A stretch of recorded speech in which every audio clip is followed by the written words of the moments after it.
اعوذ باللہ من الشیطان الرجیم، بسم اللہ الرحمن الرحیم۔ کل ہم نے اپنی گفتگو کا آغاز ایکویلٹی پہ کیا تھا اور ختم ایکویٹی پہ کیا تھا۔ ہم نے یہ بات کی تھی کہ اسلام کے اندر دونوں صنفیں قابل احترام ہیں اور برابر ہیں، لیکن دونوں آئیڈینٹیکل نہیں ہیں۔ اور اب تو دنیا یہ بات تسلیم کر چکی ہے کہ کچھ صلاحیتیں خواتین کے اندر زیادہ ہیں اور کچھ صلاحیتیں ایسی ہیں جو مردوں کے اندر زیادہ ہیں۔ تبھی تو سورہ ملک میں اللہ تعالیٰ فرماتے ہیں، کیا وہی نہ جانے گا جس نے پیدا کیا ہے؟ اللہ تعالیٰ ہم سے زیادہ جانتے ہیں۔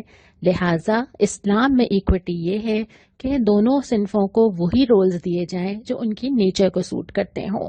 اب یہاں پہ بات آ جاتی ہے کہ جب یہ افراد اپنی انفرادی حیثیت ختم کر کے ایک گھر کی بنیاد رکھتے ہیں، اسلام کے مطابق یہ وہ دو افراد ہیں جو کہ بالغ ہیں، سوچ سمجھ رکھتے ہیں، جن کی تربیت اس طرح ہوئی ہے کہ یہ جانتے ہیں کہ ان کی ذمہ داریاں کیا ہیں اور حقوق و فرائض کیا ہیں۔ دونوں سے مرضی معلوم کی جاتی ہے اور دونوں کو اس بات کا اختیار ہے کہ وہ اس نکاح کو قبول کریں یا نہ کریں، اور جب دونوں ایگری کر لیتے ہیں تب بھی دونوں ایک معاہدہ کرتے ہیں جس میں دونوں کوئی ٹرمز اینڈ کنڈیشنز طے کرنا چاہتے ہیں وہ کر سکتے ہیں۔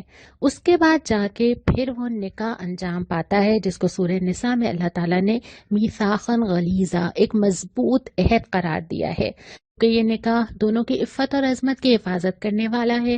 دونوں صنفیں ایک دوسرے کو کمپلیٹ کرتی ہیں، دونوں کو ایک دوسرے کی ضرورت ہے۔ انسانی نسل آگے اسی نکاح کی صورت میں بڑھتی ہے، امت مسلمہ وجود میں آتی ہے۔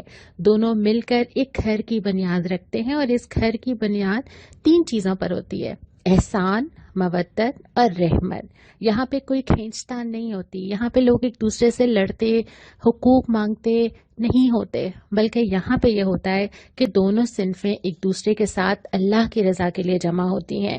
یہ جو اگزامپلز ہم اپنے آس پاس دیکھتے ہیں، جو ماڈلز نظر آتے ہیں، یہ اسلام کی صحیح پکچر پیش نہیں کرتے۔ یہ تو وہ جگہ ہے کہ جب نکاح قائم ہوتا ہے تو خطبہ نکاح کے وقت سورہ نساء کی آیت سنائی جاتی ہے کہ دیکھو اللہ سے ڈرو، معاملات بگاڑنے سے پرہیز کرو۔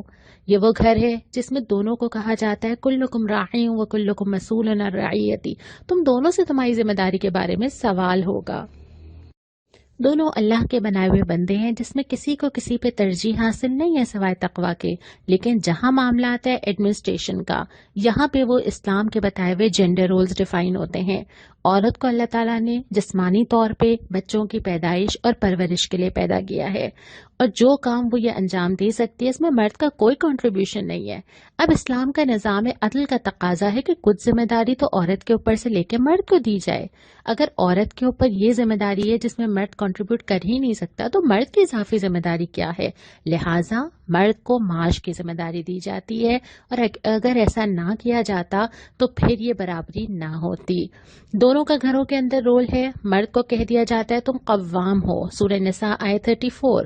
عورت کو ریفر کیا جاتا ہے محسنہ سے، سورہ نساء آیت نمبر 24۔ دونوں مل کے گھر کمپلیٹ کرتے ہیں، کوئی کسی سے کم یا زیادہ نہیں ہے، لیکن دونوں کی ذمہ داریاں الگ الگ ڈیفائن کر دی جاتی ہیں۔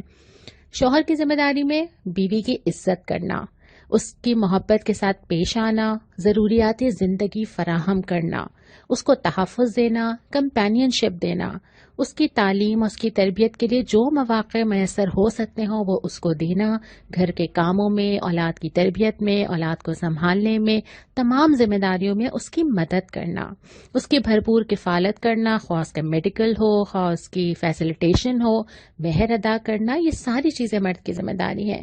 اور اسی طرح عورت کی بھی یہی ذمہ داری ہے کہ وہ مرد کے ساتھ عزت کرے، اس کے ساتھ محبت کا معاملہ رکھے، اس کی وہ امانتیں جو وہ اس کے سپورٹ کرتا ہے اس کی حفاظت کرے، اس کی قدردانی کرے، اس کی ضرورتوں کا خیال رکھے، اور اس کے بچوں کی پیدائش اور رضاعت کرے، تعلیم و تربیت کا انتظام دے اور ہر حالت میں اس کا ساتھ دے۔ اس کے ساتھ ساتھ وہ دونوں کو یہ تعلیم بھی دیتا ہے کہ آپس میں تم دونوں کا کوئی مقابلہ نہیں ہے، تم دونوں ایک دوسرے کے لیے لباس ہو۔ دوسرا یہ کہ آپس میں اچھا پہلو سامنے رکھو، ممکن ہے کہ کوئی چیزوں میں ناگوار ہو تو بہت ساری اچھی چیزیں بھی ہیں، پازیٹیو انداز میں ایک دوسرے کے بارے میں سوچو، دونوں کے ایک دوسرے کے اوپر حقوق ہیں اور دونوں اس کا جواب اللہ تعالیٰ کو دیں گے۔ پھر یہ کہ تم دونوں کو یہ یاد رہے کہ تمہاری پریورٹی کیا ہے۔ یہاں آ کے وہ جینڈر رول ڈیفائن ہو جاتا ہے کہ اگر اللہ تعالیٰ نے ایک عورت کا رول گھر میں یہ رکھا ہے تو وہ تمام دوسرے رولز ادا کر سکتی ہے معاشرے میں، لیکن اس کی کاسٹ پر نہیں۔ تو اسی طرح مرد کو جو ذمہ داری دی گئی ہے اس کو وہ ادا کرنی ہے، اور عورت کو جو ذمہ داری دی گئی ہے اس کو وہ ادا کرنی ہے، تاکہ ایک مضبوط گھر تشکیل میں آ سکے۔ اور اگر ان کیس ایسا نہیں ہوتا تو اس صورت میں بھی راستہ کھلا رکھا گیا ہے، خواہ مرد ہو یا عورت۔